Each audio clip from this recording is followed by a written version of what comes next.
What's up? Okay, so this was the thing. Yeah. No, I actually did have one more thing to talk about. So, reading a book, we've I think talked about this a little bit more, Morality by Rabbi Jonathon Sacks, Yes. and he's talking about what was he talking about? I don't know how to read. No, I forget. No, I know what I'm about to say. He's talking about self-help books, and that sort of I guess you could define that as sort of a culture or just a genre in general. Yeah, genre would be better. Industry, sure. Yeah, because that's true. It's not just books, it's also speeches and workshops and things like Tapes. that. True. Sorry, just thinking of like Yeah. You got self-help this. things. Yeah, Scotch. yeah. Put this on your stuff. That should be It's just one of the instructions on how to use the tape. It's like self-help tape. It's just Put a it- roll of scotch. It's just like use this to make things together. Yeah. Aw. All right. And this is what Jonathon Sacks is talking about. Anyway, no, so he's talking about self-help, the industry there. And he's talking about how a lot of it really focuses on the self, and focusing on, you have to find your true self and you have to work on yourself and all this sort of stuff. And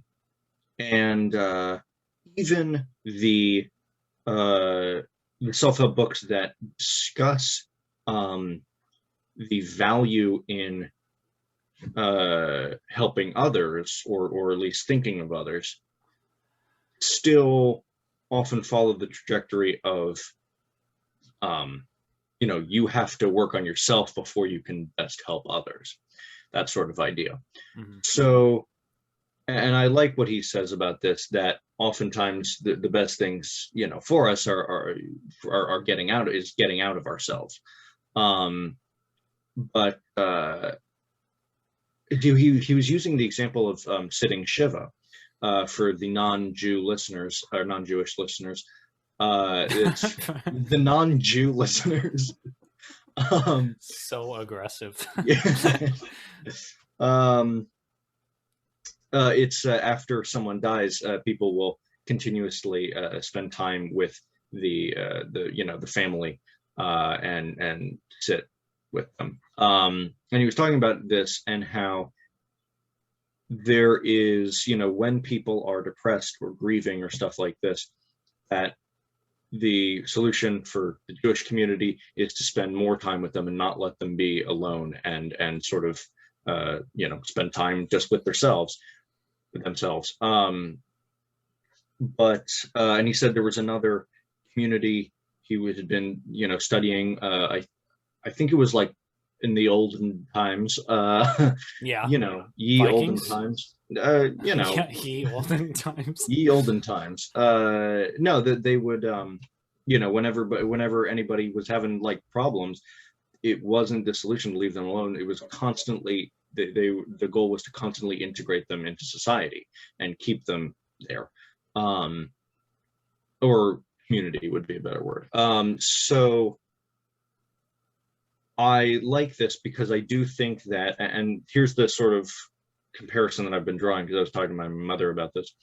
I don't know if you experienced this studying music, but I remember hearing from all three trumpet professors at IU, it was one of the few things they all agreed on, that there's a common sort of misconception or just mistaken narrative. Sorry. That, oh my God, you're so rude.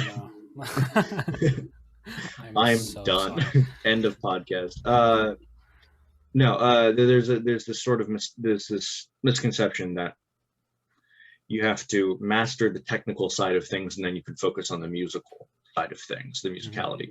And they're like, that's not how it works at all. You have to focus. Yes, you have to focus on the technical, but you also have to focus on the musical side of things, especially because the musicality naturally leads to better technique. Better musicality naturally leads to better technique. And so I feel like this is sort of the same thing, where people have it a little backwards sometimes. In, again, not all self-help books, because I haven't read all self-help books, but this idea that, like I said, we have to work on ourselves before we can help others, instead of it being a cycle that starts with getting out of ourselves and our own bubbles and helping others, that improves ourselves, and then we can better help others, and it's just a constant cycle of goodness. Yeah. Yeah, I think that makes sense, especially when you consider like the master jazz people, right? Like Yeah, Chet Baker, Charlie Parker, they were like they practiced a ton, but then they were also super depressed and they did a right. lot of drugs, and it's clearly it was a lonesome life that they led in terms of mastering their the technical side of things. And obviously they were very social, but it the like the solidarity didn't allow them to help others, to help themselves, and so they just sort of crumbled from the inside out. Yeah. And yeah, I think that makes sense. I mean, I'm not, I don't know, I don't really have any personal connection to like in terms of that with music, but I think that that No, that's makes a lot fine. of sense. Yeah, I because yeah, I'm sort of the opposite. I like music and I like studying the technical things. um but I mean that's And just that's like fine. that's a me thing, you know what I mean? Yeah. Like it's Yeah, not, yeah, yeah. I'm not putting too much pressure. Yeah, that's the problem, is like putting pressure on that, and like not engaging with the music enough, in terms of like having fun. Like all of the technical things that I do are fun and I want to be doing it, and Yeah. so it's like it's very easy for me to do it, and I view it as musical in itself. Yeah. So And that's fine. I just meant to draw the comparison as far as not like specifically that musicality means helping other people, just that no, it the does. order of No, things, it yeah, does. just the order of things is sometimes a little out of whack, as they say, outside of whack. You got to get in whack. Whack Tennessee. You gotta. It's You got to go whack we're Tennessee. all out of whack.